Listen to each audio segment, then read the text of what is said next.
धर्मेंद्र प्रधान यांच्या राजीनाम्यानंतर अवघ्या काही तासात महाराष्ट्राचे मुख्यमंत्री देवेंद्र फडणवीस आणि उपमुख्यमंत्री एकनाथ शिंदे यांना तातडीने दिल्लीला बोलावलं गेलं आणि बस राजकीय चर्चांना अक्षरशः उधाण आलं.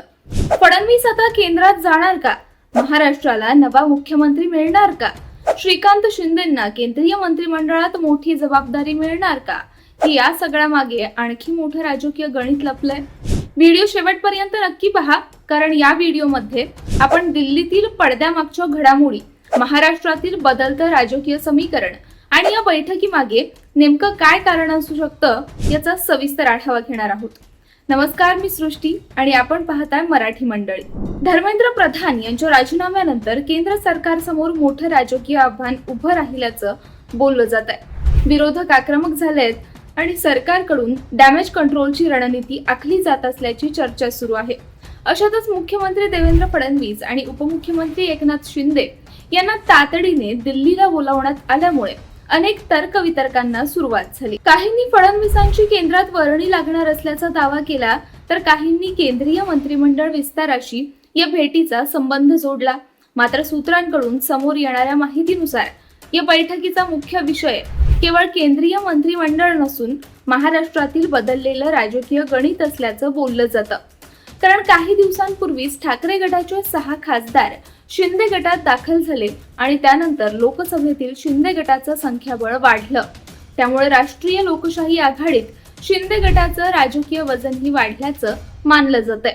याच पार्श्वभूमीवर शिंदे गटाला केंद्रात आणखी एक मंत्रिपद मिळण्याची शक्यता राजकीय वर्तुळात व्यक्त केली जातीये. या चर्चेत सर्वाधिक नाव घेतलं जातंय ते म्हणजे खासदार श्रीकांत शिंदे यांचं. उपमुख्यमंत्री एकनाथ शिंदे यांचे पुत्र आणि कल्याणचे खासदार श्रीकांत शिंदे यांना केंद्रीय मंत्रिमंडळात स्थान मिळू शकतं अशी चर्चा सुरू आहे. काही माध्यमांमध्ये त्यांना महत्त्वाचं खातंही मिळू शकतं असे दावे केले जात आहेत. मात्र याबाबत अद्याप कोणतीही अधिकृत घोषणा झालेली नाही. यामुळेच देवेंद्र फडणवीस यांना दिल्लीला बोलावण्यामागे आणखी एक कारण असल्याचं बोललं जात आहे. महाराष्ट्रातील सत्ता समीकरण, शिंदे गटाचं वाढलेलं महत्त्व, भाजप आणि मित्र पक्षांमधील समन्वय तसेच आगामी राजकीय रणनीती यावर केंद्रीय नेतृत्वाशी चर्चा करण्यासाठी ही बैठक बोलावण्यात आल्याची शक्यता व्यक्त केली जाते. दरम्यान विरोधकांनीही या घडामोडींवर जोरदार प्रतिक्रिया दिली आहे. काँग्रेसचे प्रदेशाध्यक्ष हर्षवर्धन सपकाळ यांनी फडणवीस केंद्रात जाऊ शकतात असा दावा करत भाजपच्या अंतर्गत राजकारणावर प्रश्नचिन्ह उपस्थित केलं. त्यांनी अमित शहा, नरेंद्र मोदी आणि भाजपच्या भविष्यातील नेतृत्वावरही भाष्य केलं. तसेच फडणवीस केंद्रात गेले तर महाराष्ट्राची धुरा कोण सांभाळणार हा प्रश्नही त्यांनी उपस्थित केला. मात्र हे त्यांचं राजकीय मत असून त्याला भाजपकडून कोणताही अधिकृत प्रतिसाद आलेला नाही.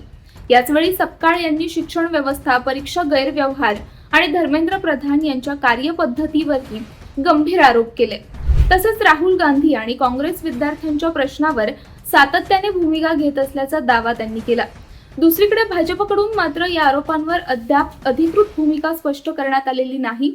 आता प्रश्न असा आहे की जर केंद्रीय मंत्रिमंडळाचा विस्तार झाला तर त्यात महाराष्ट्राला किती प्रतिनिधित्व मिळणार?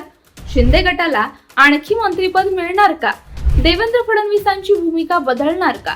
की ते महाराष्ट्राचे मुख्यमंत्री म्हणूनच कायम राहणार?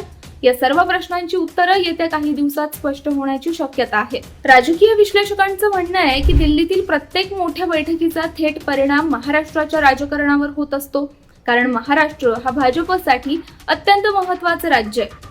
आगामी स्थानिक स्वराज्य संस्था निवडणुका, पुढील लोकसभा आणि विधानसभा निवडणुका लक्षात घेऊन भाजपनं आतापासूनच आपली रणनीती आखत असल्याचं बोललं जात आहे. मात्र या सर्व चर्चांमध्ये एक गोष्ट स्पष्ट आहे. अधिकृत घोषणा होईपर्यंत फडणवीस केंद्रात जाणार, श्रीकांत शिंदे मंत्री होणार किंवा महाराष्ट्राला नवा मुख्यमंत्री मिळणार असे दावे निश्चितपणे करता येणार नाहीत.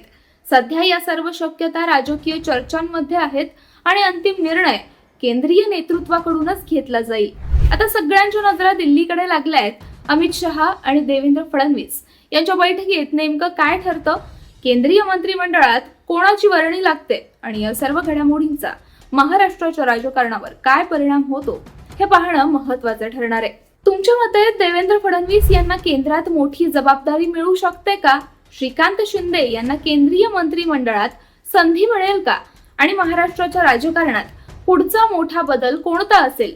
तुमचं मत कमेंटमध्ये नक्की सांगा. व्हिडिओ आवडला असेल तर लाईक करा, शेअर करा आणि अशाच सखोल राजकीय विश्लेषणासाठी मराठी मंडळी YouTube चॅनलला सबस्क्राईब करायला विसरू नका. धन्यवाद.